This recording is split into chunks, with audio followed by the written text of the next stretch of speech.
Reddit, a place of craziness and chaos where I've heard some of the most disturbing stories to the funniest stories. Hey, let's check out some of these stories. Let's get it. Let's go. Hey, let's get it. I anonymously put my friend's phone number on a gay Craigslist ad. Oh. This was a few years ago before CL stopped the relationship stuff.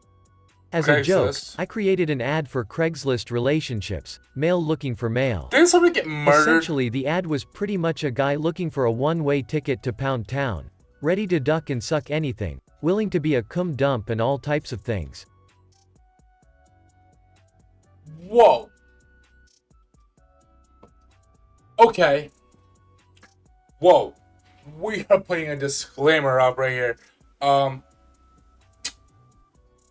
Okay. Pound Town, duck and suck anything. Okay. I made sure to make it for serious inquiries only. Okay. I put his phone in the weird code like everyone else on similar ads like 5555337 to 5545. I sat back and waited. The next day, he makes a FB post about whom the duck put my number on a gay Craigslist ad. So you can't say and if F he gets word, but one you can more say, peen pic, okay. he will strangle whoever did this. As you could imagine, the comment replies on his post were great. Oh my The calls, gosh. texts continued for a few days until I took the post down and went to go hang out with him. He told me about the phone calls he got, the text messages, the pics. Oh, it was great. I never laughed so hard. I never admitted to it. I don't regret it. Okay, he said that some of the openers were hilarious. The best opener I've ever heard for, I guess, a gay couple was on Catfish. I was pretty drunk that night, and I started to just say dirty pickup lines. It's like, "Are you spaghetti? Because I want you to meet my balls."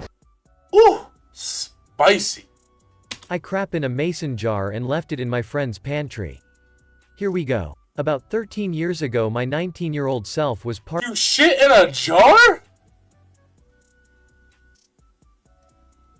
What? Oh, you nasty ass bastard! You fucking nasty ass motherfucker! That's nasty, man! Alright, let's hear this story. 13 years ago, my 19-year-old self was partying at a friend's house. There was probably a good 20 to 25 people packed inside this 1000 SQF house. Okay. I had been drinking Mike's hard lemonade and tampon blender benders all night long. Full disclosure. I have an allergy involving certain alcohols that can cause severe hives, swollen throat, and intense diarrhea. I was 19 and stupid. Anyways, I was chatting with my gal pal at the time and felt the inevitable groan in my stomach. Literally. Crap, I thought. Figuratively and literally. I asked where the bathroom was, and she pointed down the hall. I squeezed myself through the teenage crowd only to find a ridiculously long line of women waiting to use the toilet. My bowels were screaming. The cramps were intensifying. I recalled seeing a toilet closet in the basement of the house once before and decided to take my chances. I darted down the stairs all while puckering my pooper with all the strength in me. The words It was dark, so I flipped the light switch and saw the porcelain throne glowing in the corner of the room. I slammed the door behind me and shoved my pants down around my ankles. I make a swift penguin waddle over to the toilet. To my surprise, the toilet isn't connected to the plumbing. It's just sitting in the corner of the room. A failed attempt at a bathroom remodel. I had put myself in a perilous poo position with no escape. People saw me come down here. There's no way I could poo in the toilet and get away with it. By now anus was on fire. I could barely hold it in much longer. I panicked. I scanned the room and noticed an open mason jar filled with potpourri with the lid lying beside it on a shelf. I guess you could say it's poopery. Oh, brother, this guy stinks! Can you shut the fuck up? Okay, sorry. My mind was made up. I snatched the mason jar from the shelf and promptly dumped the potpourri into the empty toilet bowl. Ever so carefully I placed the mason jar on the floor of the bathroom and popped a squat over it.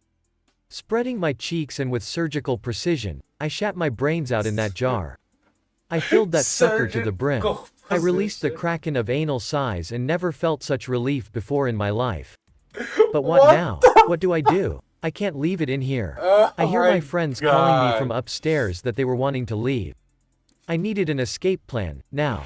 Quickly I pulled up my pants. Wiping was not an option, but I'd pinched off like 99.99% of my crap, so it was clean enough, and placed the lid on the mason jar.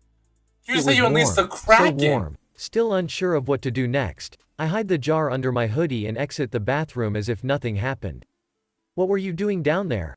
My friend asked. Just freshening up, I said, in absolute horror that she may notice my mason jar crap smuggling.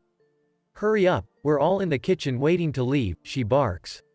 I swim through the crowd of people to the kitchen to meet my friends. They're all crowded around the pantry door, which was next to the door to the garage. There you are, they holler as they open the door to the garage. Here's my chance. The door to the garage was blocking the visual to the pantry. I did it. I slide the smuggled crap jar out from under my sweater and place it next to identical jars in the pantry. And promptly left with my friends. To this day, I wonder with so much wonderment that I wonder how I've never been caught. Did they ever locate this jar and open it? Was it assumed beef stew? Was it tasted? Smelled? What the tossed? hell? I regret this, but I was desperate. This is my profession. Edit. Thanks for the silver, stranger. I'm shocked, amazed, and mildly disturbed that you're all so fascinated with my story. Edit 2. You've all warmed my heart like the mason jar warmed my hands with your comments on my writing. I am not a writer, but I always enjoyed journaling and telling stories. Albeit exaggerated ones. You guys are great. Keep that crap up. Edit 3. I'd like to thank the Ball Mason Jar Factory, awkward allergies, and my dysfunctional sphincter sports medal. I couldn't have done this without you. So you're telling me you were disturbed at the comments when you literally shit in a jar? That's your profanity. Okay. My fiance and I tested his sister's supposed gluten allergy. Edit. She's been to the doctor for both celiac and gluten allergy sensitivity tests. Her results came back negative for both, but she says the doc is lying in order to run more tests. Edit 2. Okay. Holy shit, is my inbox blowing up? Edit 3. This was 2 years ago. His mother found out and gave us a severe tongue lashing, then told the sister and she screamed at us for an hour. We've not done it since and will never do it again. We were both so sick and tired of listening to his sister whine about gluten this and gluten that. And she'll carry on about how everything had to be gluten-free to the point where she's taken over the family pantry. Mind, we both understand the seriousness of the celiac disease. Very serious. So, the only reason we decided to test her was that is how she eats when it's something she really wants. One night she found out halfway through dinner that her dad had forgotten about the GF breadcrumbs she'd bought and had instead used the normal variety he's been cooking with as far back as he can remember. Holy hell, did she raise a stink.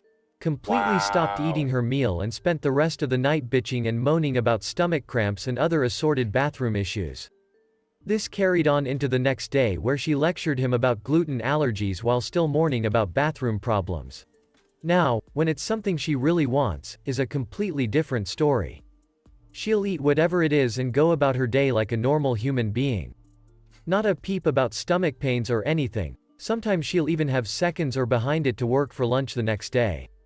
So, here's where we experimented with her. The recipe called for browning the hamburger and then mixing in some flour to make a paste. I was going to skip it entirely to be nice, but my fiancé said he wanted to test her response. So, I made the recipe as listed, but only he and I knew about it. Everyone ate the dinner, rave reviews. They told me I could make that again anytime. And wouldn't you know, not one peep from the sister. She even had it for lunch the next couple of days and still not a word. Okay. My fiancé lied to me about his age. Next story. I, 29F, met him in 2020 and he told me he was 35 years old. He was so much in a hurry to settle down with me, but I kept on turning down his proposals cause I wasn't so sure about marrying him yet. He introduced me to his family and kept on putting pressure on me to accept his proposal so that we can start a family as soon as possible. I was so skeptical about him cause he never let me see any of his personal documents. I What the always hell? felt that he looked older for his fake age, but I couldn't lay my hands on any proof. The pressure from him and his family kept on increasing till I finally accepted his proposal this Peer 2022. pressure. Today he and I went to the hospital for our premarital screening, so we were both given a form to fill in our personal information.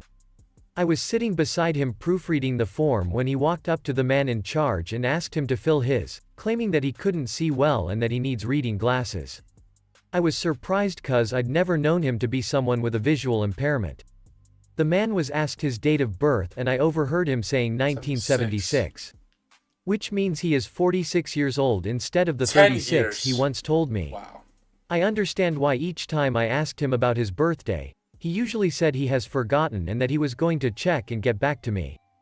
This man has shown me so much love since the day I met him, but right now, I feel like he was just faking it to make me marry him and start making babies. I feel so hurt. I want to break up with him. Wow. What are you guys doing in that situation? Are you guys gonna stay with them, or are you guys gonna break them up? I don't know. That's. They're lying something as simple about as their age. What else are they lying to you about? And that's what plays in your head. All right, last story. Got cheated on by my GF, 24, of 7 years while abroad. How do I move on?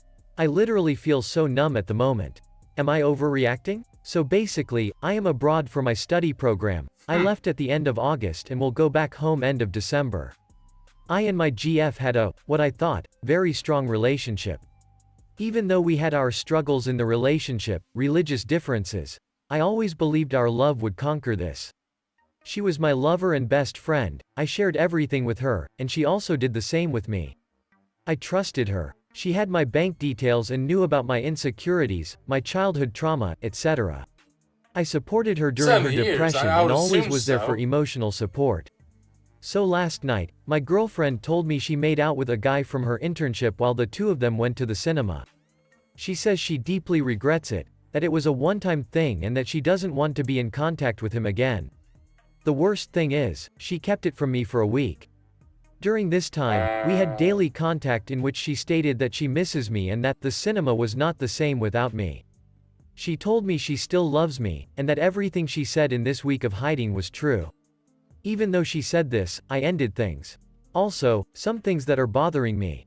We abstained from intercourse, heavy make-out sessions for a couple of months some years ago, because it made her feel guilty about her religion, and I respected this.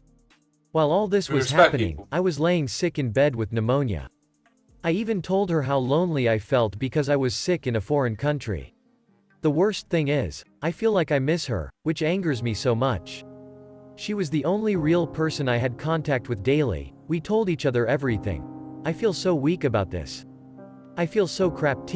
How did you guys move on from this? Wow. I legit just want to give up on life, my studies, etc. I am really considering packing up and going home right now. Wow. That's heartbreaking.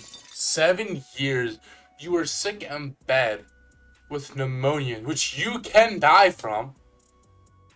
And she's out going to movies with another guy and kisses him? Let me know down in the comments below what you guys are doing in that situation. I know some people consider kissing cheating. Some people don't. This one's a doozy. Jesus. If you guys like that one, hit the subscribe button, hit the like button, and hit the bell so you don't miss another video. Hey, let me know down in the comments below your favorite Reddit story, and if you guys want to see a part 2 of this. Hey, I'll catch you guys in the next one. Stay safe. Let's go.